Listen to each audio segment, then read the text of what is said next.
Have you ever held on to something so tightly that it started to drain the life out of you? A grudge. A past failure. A relationship that has long since ended. A dream that was never meant to be. You clutch it in your fist, your knuckles white, believing that this grip is your strength. That letting go would mean losing. That it would mean you've failed. But what if I told you that your greatest power doesn't lie in your ability to hold on? What if your real strength, your path to a life of peace, of clarity, of true success, begins not with holding on, but with the courage to release? What if the very thing you're clinging to is the anchor that's drowning you? Look around you. The world teaches us to accumulate, to acquire, to hold fast. We are taught to hold on to our possessions, to our positions, to our pride. We are taught that a strong person fights, endures, and never ever quits. And so, we apply this same logic to everything in our lives. We hold on to toxic relationships because we've invested time. We hold on to dead-end jobs because we fear the unknown. We hold on to old versions of ourselves, the popular one, the successful one, the victim, because that identity feels safe, familiar. We hold on to anger. We wear it like a suit of armor, thinking it protects us. We hold on to regret, replaying our mistakes on a loop, as if punishing ourselves will change the past. We are all carrying invisible weights. Bags stuffed with yesterday's sorrows and tomorrow's anxieties. And we wonder, why do we feel so heavy? Why are we so tired, even when we're standing still? The problem is not the weight of the world. The problem is the weight you refuse to put down. You have been sold a lie. The lie is that strength is about endurance. That winning is about possession. But here is the truth. Holding on is often the easiest path. It's passive. It's what we know. Letting go, that is the real act of courage. That is the conscious, difficult choice. Think of a tree. In the autumn, it does not cling to its leaves. It does not fight the wind, desperately trying to hold on to what is dying. It lets them go. And in that release, it conserves its energy. It prepares for the silence of winter, a period of rest and inner growth. And when spring arrives, it is stronger, more vibrant, and adorned with new life than ever before. The tree understands a fundamental law of the universe that we have forgotten. To receive the new, you must make space for it. And you make space by letting go of the old. You are trying to pour fresh, clean water into a cup that is already full of stale, murky water. You must first empty the cup. Your mind, your heart, your life is that cup. You are holding on to what is familiar, what is known, even if it is poisoning you. Because the devil you know feels safer than the angel you don't. But here's the contradiction, the trap. By refusing to let go of what is hurting you, you are actively choosing to be hurt. Every single day. You are voting for your own stagnation. You are signing a contract for your own misery. Is that strength? Or is it the ultimate form of self-betrayal? The turning point in your life will not come when you find the strength to hold on for one more day. It will come the day you find the courage to finally let go. This is not a passive release. This is not about giving up. This is an active, disciplined art. The art of letting go. And like any art, it has rules. Principles that guide you from a life of clutter and chaos to a life of clarity and power. Here are the 5 rules for a better life.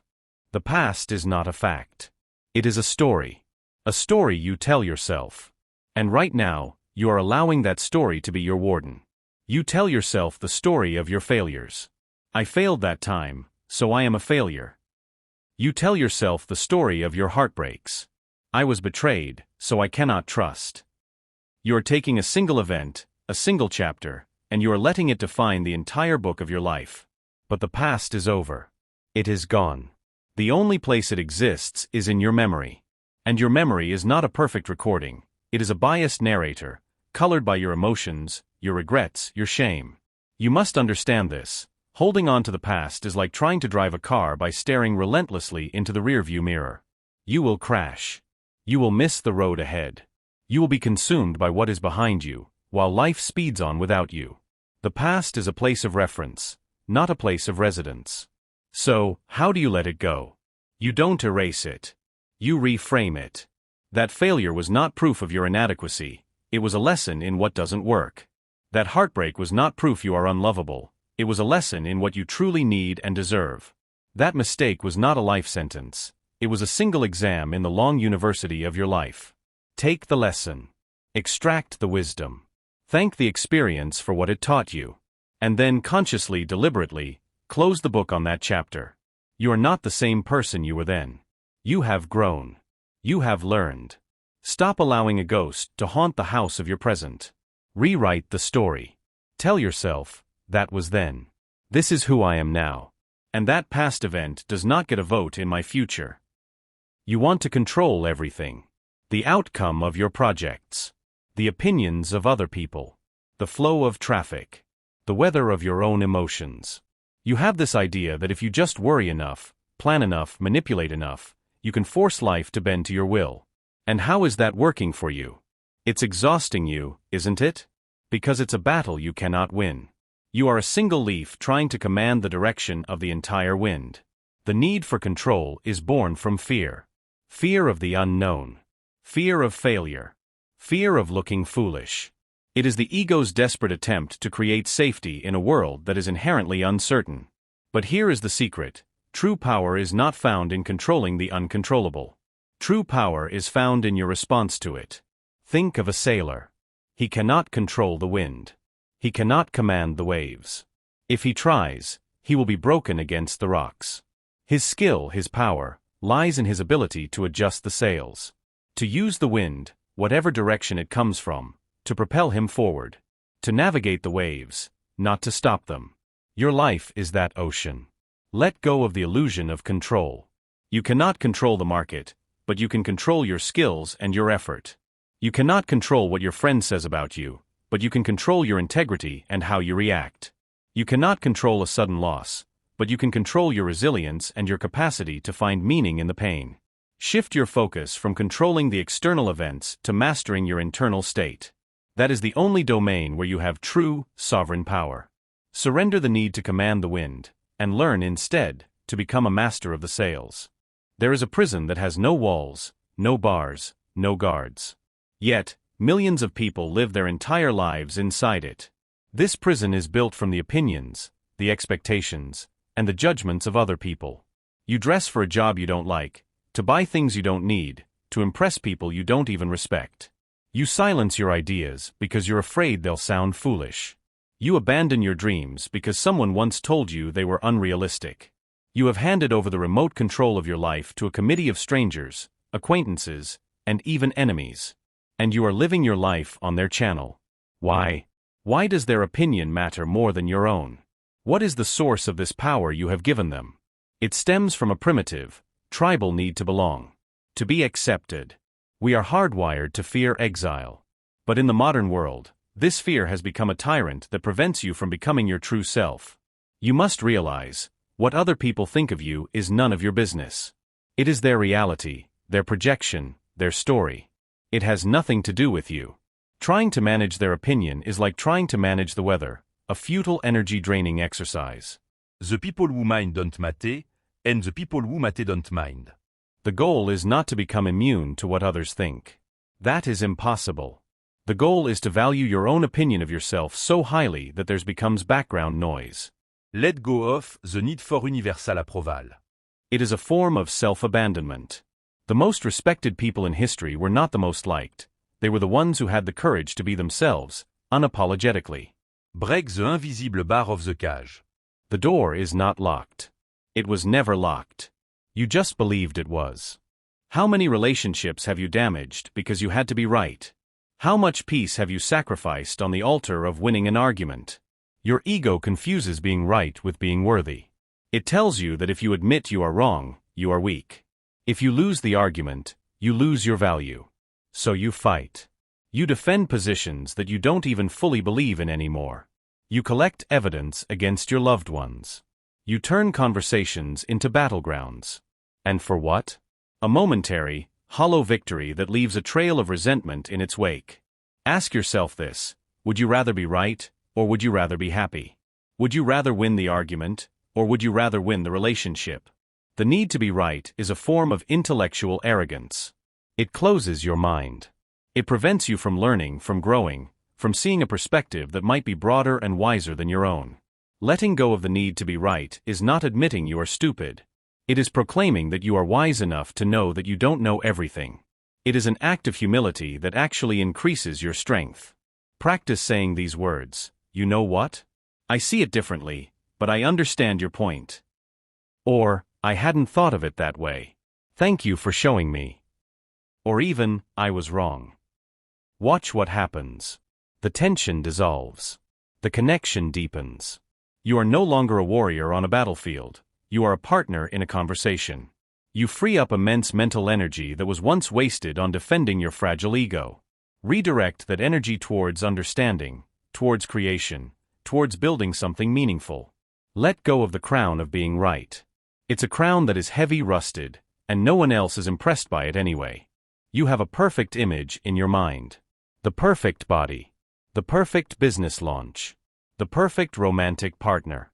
The perfect life. And because you cannot achieve this impossible standard, you do nothing. You procrastinate. You paralyze yourself.